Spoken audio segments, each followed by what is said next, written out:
Well, hello my friends. Alfurtado, the Rebel Terror. You forgot who he was. Yes, I did. Well, last week I posted, well, the last video that I posted up. Trust me, the reason for the hunt was because I've been working on something for a long time with After Effects, trying to get something going with it. And after 3 years, I think I'm able to open up the program and put the video into it, a small clip of it. That's as far as it goes, as far as being able to do something creative with it. The idea was that I was going to make that shot and it was going to morph, the shot was going to morph into the finished piece in its place. And of course that did not happen because the bowl never made it out of the lathe. It was way too punky. Then actually I was going to come back and finish it up, and but I had put it in the burn pile, and my wife gracefully burnt it. So I could not do what I had in mind, but seeing that that was the only thing I had going as far as any turning that I had done in the last few weeks, since I was working nights and was really exhausting. Well, anyway, that was the plan for that turning. The second turning that I did to it, yes, a lot of you caught up on it, that it seemed like I was rushing it. Yes, I was rushing it because the whole plan of this morphing of a gunshot and particles flying out and the finished bowl being in its place was out the window when I could not produce it. So therefore I just threw a piece in there, and I was a little bit upset, but I wanted to turn something, and of course that did not work out either, because you can't rush the lathe. You gotta enjoy the art, you gotta enjoy what it's producing, what's coming out of your tool, and what that enjoyment that you get out of wood turning is the discovery and not the beginning and the finish. Everything else, what's interesting is what's in the middle to me, not the beginning or the end. Unless the wood has some real nice interest, focal point, then it gets you excited all the way from the beginning. It's not going to be the case today. It's going to be just a lock. Well, anyway, this is what we're going to turn, and I have a funny feeling this is what they labeled as mahogany, which is not. Some checking in the front. The back, where it was sitting on the dirt, actually the moisture stood in the piece, so therefore it doesn't have any checking on this end. All the checking is where it's exposed to the sunlight. So that is going to be the bottom, because I'm going to turn most of that away, hopefully make a tenon on the bottom, and then flip it over and make end grain turning. Let's get started.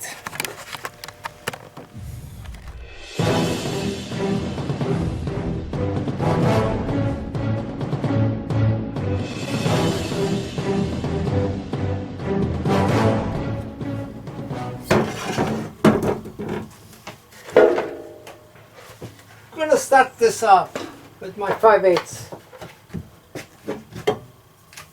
Cutter and Son, and I'm going to go from outside in, and work it through, doing two things: removing this bark that's going to be flying away, and starting to get this through until I get the tenon made up.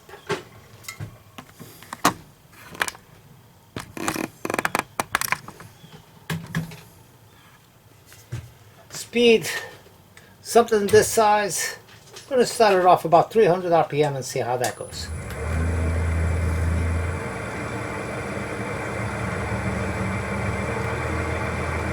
That's 400 RPM.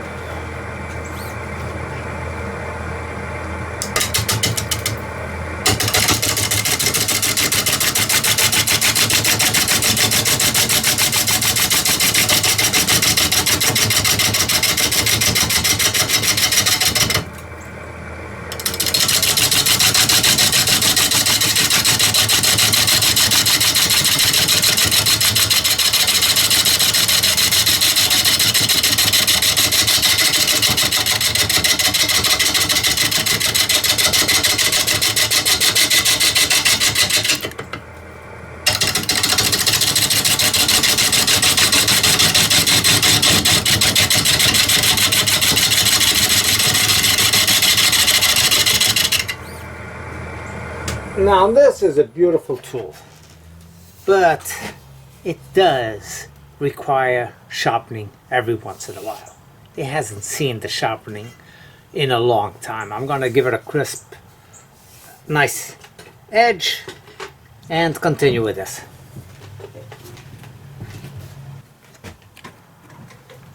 Those of you who have not seen how I sharpen my tools, it's a shop made, very simple, hole through, flat on the top. This screw goes all the way through and it's got a flat washer on the inside so it sits across the flute of the bowl gouge.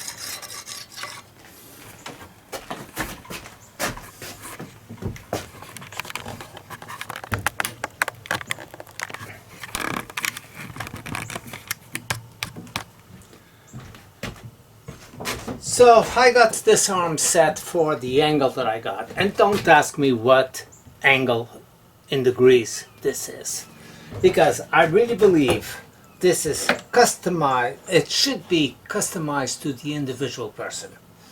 What I use for an angle, you probably would not like it. So once you find it, you set it up in a way that you think it's going to give you the best possible angle, and once you get that established, then you set up and lock up your arm, whatever you're using, whether if you're using commercially made jigs or something you make yourself on a shop. All of this is shop made.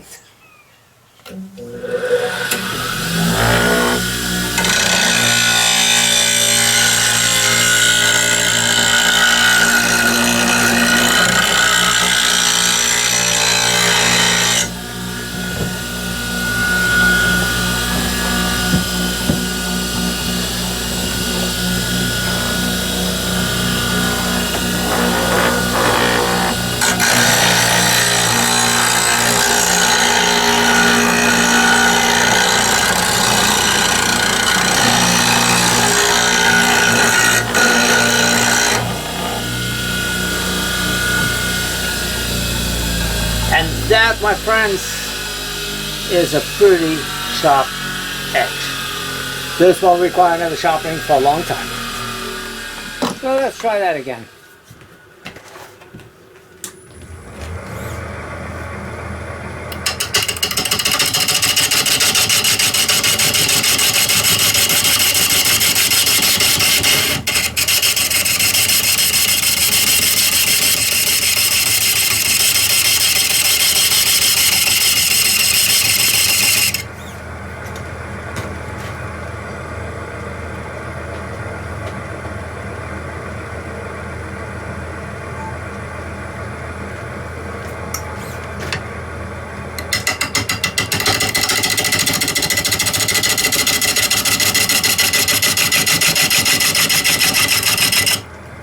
And by the way, when you're cutting into bark,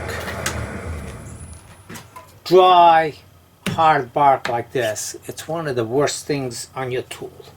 So if you have an alternative tool that you can use, that you don't worry about sharpening it up a lot more frequently, then use that and use your best tool for your finishing work. So I'm going to sharpen this one up really quick. Same method, same grind, same everything. So since this is a cheaper tool, I will be using this one up to start bringing this up, getting this bark way back here, and keep going in.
going to speed it up a little bit. Run it fairly true.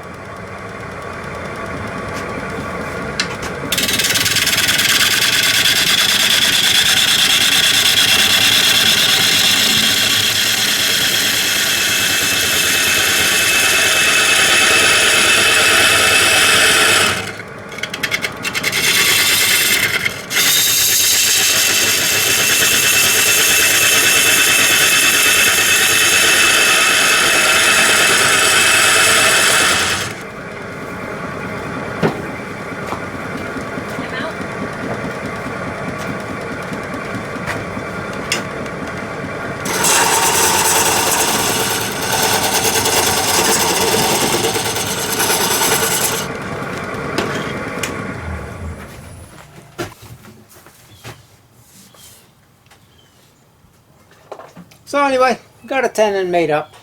I think I want to reverse it at this point and work a little bit more.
I am going to take this natural edge off it and make it round all the way across. It's really not what I was hoping for as far as when I do a natural edge. I like to keep the bark. Let's put it this way. And this will balance off this piece pretty quickly, and I'll be able to get more speed out of it.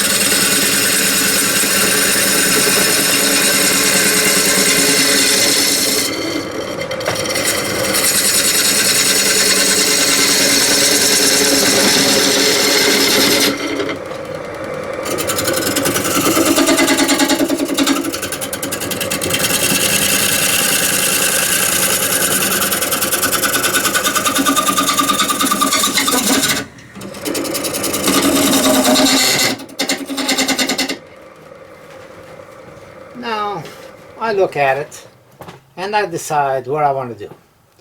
Do I want to maintain these two sides as uniform, even, the way it is right now? Or and follow up the inside so it becomes this shape on the two ends? Or do I round it off, continue, and make it up where this completely goes away and it becomes just a solid round bowl? Well, because I always am looking for that little flair, little extra, I'm going to start gouging up, see what it creates, because I can always go back and round it if I don't like it.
And I actually reversed my cameras, where my primary camera is going to be the old camera, and it's set up more in a stationary location there.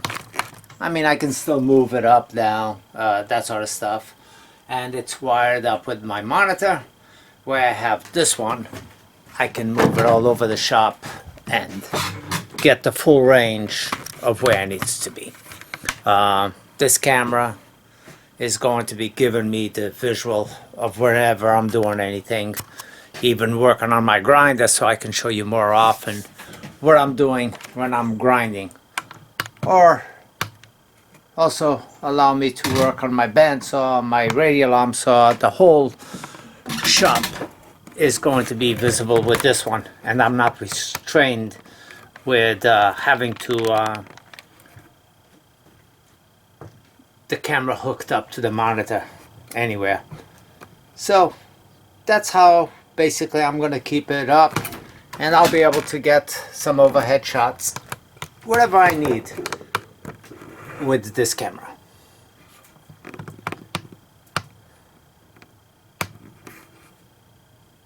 So like I said, I'll be able to do some of the back turning on the piece as I'm working on it, and of course this one will be giving me all the front shots. Back to my trusty Carter & Son 5/8 there and gouge this out. Now I could technically go in there and hollow up the center and take it from inside out, which would make it spindle turning all the way out. Even though it's end grain, when you can go inside of it, or when you can grab an edge, it's nothing different than a spindle cut. So I'm actually going to go in there and gouge that out from the middle.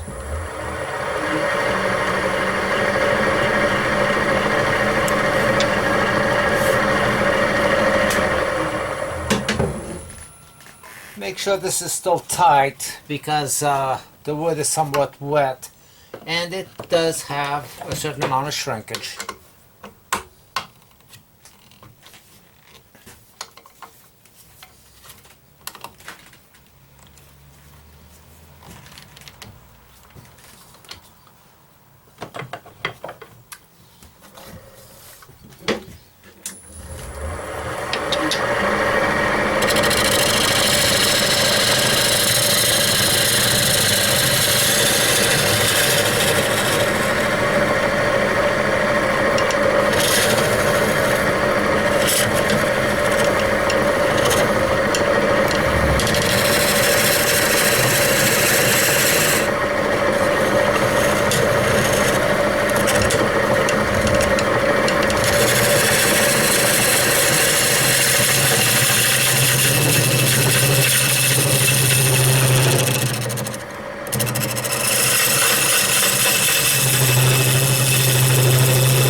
time for start the finishing on this.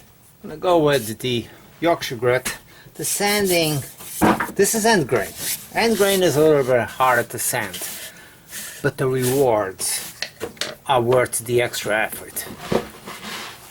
Number one is when the bowl does decide to move or shrink a little bit, it shrinks uniformly and it doesn't become oblong where it would on a side grain. The shrinkage is fairly even this way. And then the other advantage of end grain is you get all the beauty of what the wood has to offer going all the way through.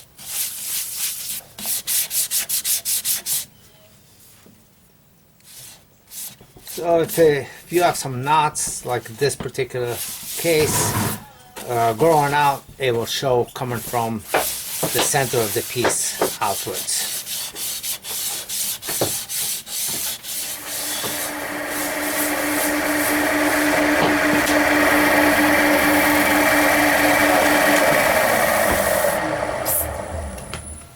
Glue.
Here it is, a nice finish. It's time to flip it over and finish up my bottom. My usual method, in most cases, whenever I can, is to just put a pad on my chuck so it will give me a soft cushion and not scratch up. Now, finding centers, I already have the mark there. It's still there from when I started the turning at the very beginning, and it doesn't matter where you put it. It will automatically center itself. As soon as I get my live center in there, and I go all the way down until the very end, where I have just a little bit of a nub left over. Put it on the live center, push it in, and just a little bit of pressure. You don't need a lot of pressure on this. You just you're not going to be making massive cuts. You're just going to be trimming very lightly. So that's good. And like I said, it's always centered. If you got it slightly off, you just step it down a little bit and you can get it fairly true. And even if you got a little wobble out here, it's really not that crucial because you're just going to be cutting the center mark. Now it would matter if you were doing any touch-ups out here. But since we're not doing that, we're only focusing on this area right here and that nub in the center that's going to be left over. You can start it up at your regular speed that you were doing your turning, and then slow down when you get to the middle.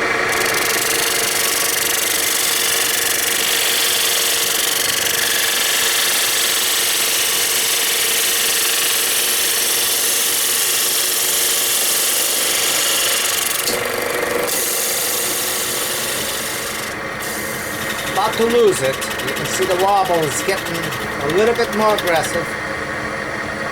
So stop it before you lose it.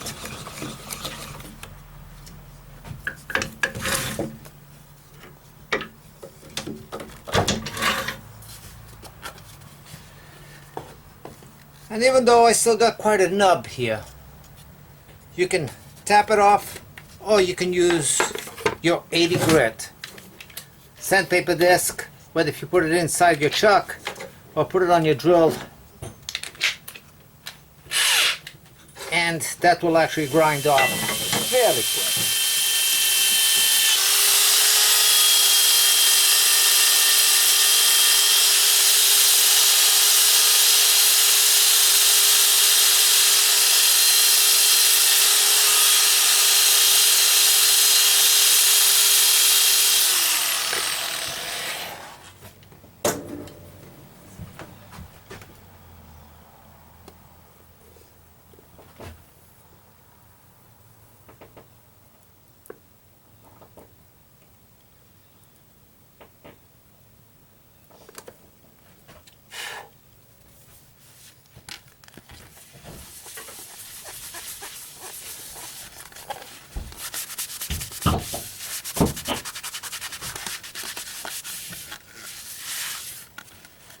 And there it is.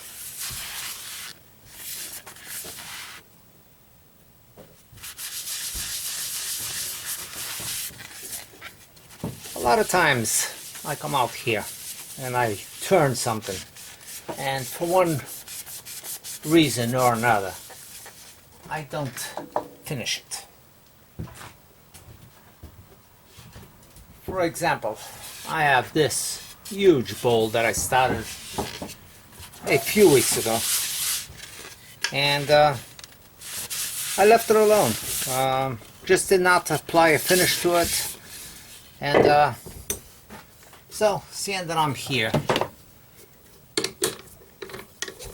I'm going to give this a quick buff and finish off the bottom.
wife has been busy in the shed, helping out, organizing, and just cleaning up. Organized my truck, now organizing the shed on her side. She claims that's the Mrs. Rebel side, that is. Meanwhile, this makes up for the last video I put up with one which was not a fail, it was a wood fail, because I didn't finish it. I thought it was too punky, even though I could have probably done something with it.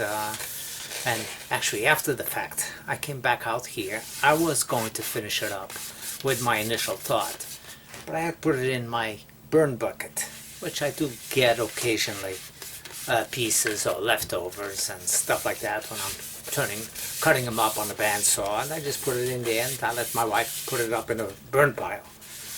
Well, I came back to it, and both the piece that blew out and that one, which were in the same bucket, were gone. My wife had burned it up. But either way, this one, of course, was just left over to the side. It needed the base to be finished up. It's got a nice concave on it, so it will always sit true. And the wood is fairly dry. This has been here for a few weeks, at least a month, with it turned in this shape. And so this is a side grain piece, and you can see that obviously the tree grew this way. And this is an end grain piece, which the tree grew straight up and down. Gives me two nice pieces of the same wood, but very different effect, as you can see. So people ask me all the time, Albert, what do you do with the pit?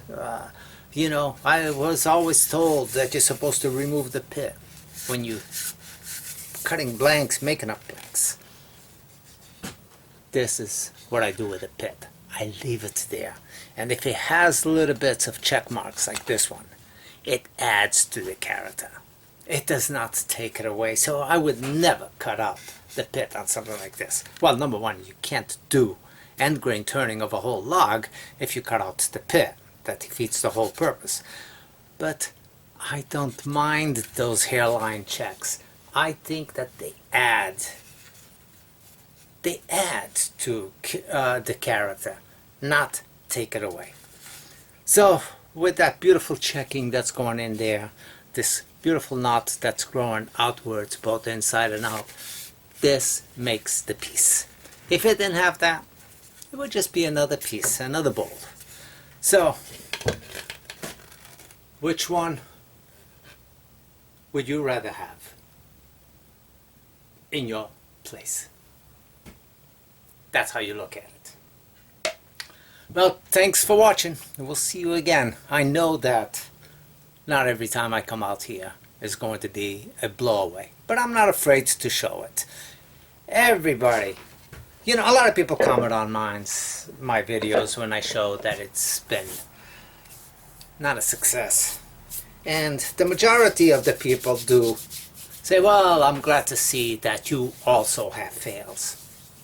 We all have fails. And if somebody's not showing their fails, it's because they chose not to. If I'm showing mine, it's because I chose to. Not that I don't know better. But I also look at every fail as a success. Because with every fail, you have more of a learning curve than you do when you have just successes. Because I look back at those and I say, what did I do wrong? And that is the lesson to be learned with each fail. What did you do wrong? And you go back and you fix those. You know, it's an important part of the learning process that we go through. Whether if it's a catch and you look at that catch and what did you do? How was your tool approach? And you learn not to do it is by practice and by making fails. If you never got a catch, you would not know what to do not to catch one, not to get a catch. But nobody has turned without getting a catch. So the point is, you learn from your mistakes as well, or more so than sometimes from your achievements. Thanks for watching. See you again.